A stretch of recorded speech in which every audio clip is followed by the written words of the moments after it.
তিৰুপতি মন্দিৰ ভাৰতৰ অন্যতম হিন্দু তীৰ্থ।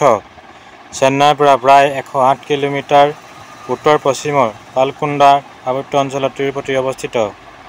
মানুহৰ মুখত তিৰুপতি নামেৰে প্ৰচলিত হ'লেও ই তিৰুমাল্লাৰ তিৰুপতি দেৱস্থাময় নামেৰে প্ৰখ্যাত।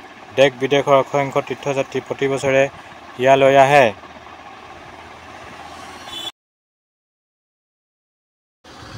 ভৌগোলিকভাৱে তিৰুপতি অন্ধ্ৰ প্ৰদেশত, যদিও পৰৱৰ্তী তামিলনাডু চেন্নাইৰ পৰা ঘাইকৈ ইয়ালৈ যাতায়াতৰ অধিক সুবিধা আছে।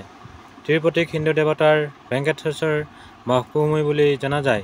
তিৰুপতিৰ পৰা প্ৰায় 10 কিলোমিটাৰ উত্তৰ-পশ্চিমত প্ৰায় 750 মিটাৰ উচ্চতাৰ হিন্দুসকলৰ পবিত্ৰ পাহাৰ তিৰুমালা অৱস্থিত। এই তিৰুমালাতেই 1870 চনৰ আগলৈ তালৈ অ-হিন্দুসকলক যাবলৈ দিয়া নহৈছিল। পাহাৰটোৰ শৃংগত আছে বৈশিষ্ট্যমণ্ডিত দ্ৰাবিড়ীয় শৈলীৰে নিৰ্মিত ভেংকটেশ্বৰ মন্দিৰ। তেলেগু ভাষাত তিৰুৰ অৰ্থ শ্ৰী বা লক্ষ্মী আৰু পতিৰ অৰ্থ হৈছে স্বামী, অৰ্থাৎ লক্ষ্মীৰ পতি বিষ্ণু। ইয়াত বিষ্ণুক ভেংকটেশ্বৰ বা বালাজী নামেৰে সম্বোধন আৰু পূজা কৰা হয়। তিৰুমালা পাহাৰত অৱস্থিত ভেংকটেশ্বৰ বা ভেংকটেশ্বৰ স্বামী মন্দিৰ আৰু তাৰ বিস্তীৰ্ণ চোতালৰ পৰ্যটকৰ বাবে আকৰ্ষণীয়। মন্দিৰটোক কেন্দ্ৰ কৰি 4 বৰ্গ কিলোমিটাৰ এলেকাজুৰি গঢ়ি উঠিছে জনবসতি। এখন সৰু চহৰ। অতীতৰ ৰজা-মহাৰাজাৰ দান-বৰঙণিৰে গঢ়ি উঠা তিৰুপতি ভাৰতৰ আটাইতকৈ সম্পদশালী দেৱ মন্দিৰ। মন্দিৰটোৰ বাৰ্ষিক আয় প্ৰায় 5 কোটি টকাৰে গঠিত। আটাইতকৈ সম্পদশালী দেৱ মন্দিৰ। মন্দিৰটোৰ বাৰ্ষিক আয় 5 কোটি টকাৰে অধিক। ঘাইকৈ ভক্তৰ প্ৰণামী আৰু দেৱ দৰ্শনৰ বৰঙণিৰ পৰাই এই ধনৰ আয় হয়। জনশ্ৰুতি অনুসৰি ভগৱান ভেংকটেশ্বৰে হেনো বিয়াৰ সময়ত কুবেৰৰ পৰা বহু টকা ধাৰ লৈছিল। সেই ধাৰ আজিও পৰিশোধ নোহোৱাত ভক্তসকলে প্ৰণামীৰ ৰূপত ধন দিয়ে। মন্দিৰৰ উপাৰ্জিত ধনেৰে নানান সেৱামূলক আৰু শিক্ষামূলক কাৰ্যসূচী ৰূপায়ণ কৰা হয়। এই মন্দিৰত প্ৰায় 13,000 কৰ্মী কৰ্মৰত। মন্দিৰৰ চৌহদৰ সুবিশাল চোতালৰ মাজতে আছে প্ৰসিদ্ধ ভেংকটেশ্বৰ মন্দিৰ।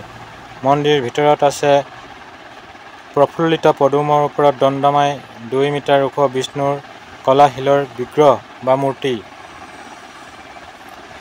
চতুৰ্ভুজৰ এই মূৰ্তিটোৰ পিছৰ ফালে 2 হাতত শংখ চক্ৰ আৰু সন্মুখত এহাত অভয় মুদ্ৰাৰ ভংগীত আৰু আনখন হাত কঁকালত অৱস্থান কৰা। নানান মণি-মুকুতা আৰু স্বৰ্ণালংকাৰে ভূষিত এটা মুকুট আছে।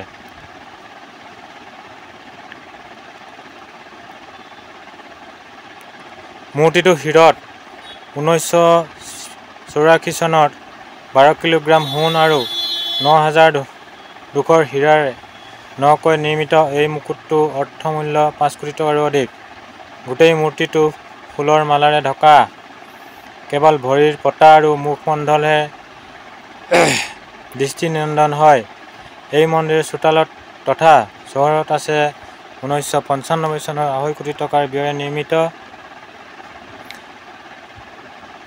780.8 কিলোগ্ৰাম তামৰ ওপৰত 29.922 কিলোগ্ৰাম সোণেৰে মেৰুৱা 21.5 ফুট ওখ সোণৰ ৰথ, সোণৰ তালগছ, মূল মন্দিৰ গম্বুজৰ ওপৰত সুবিশাল সোণৰ কলচী, সোণৰ সিংহ মূৰ্তি, দৃষ্টিনন্দন অগণন দেৱ-দেৱীৰ মূৰ্তি আছে। তিৰুপতি এই ভেংকটেশ্বৰ মন্দিৰ অতি জাগ্ৰত বুলি বিশ্বাস প্ৰচলিত। বিত্ত সম্পদৰ দিশতো ই পৃথিৱীৰ অন্যতম চহকী মন্দিৰ ৰূপে প্ৰখ্যাত। এই মন্দিৰৰ আৰ্হিতে গুৱাহাটীত এটা বালাজী মন্দিৰ স্থাপন কৰা হৈছে।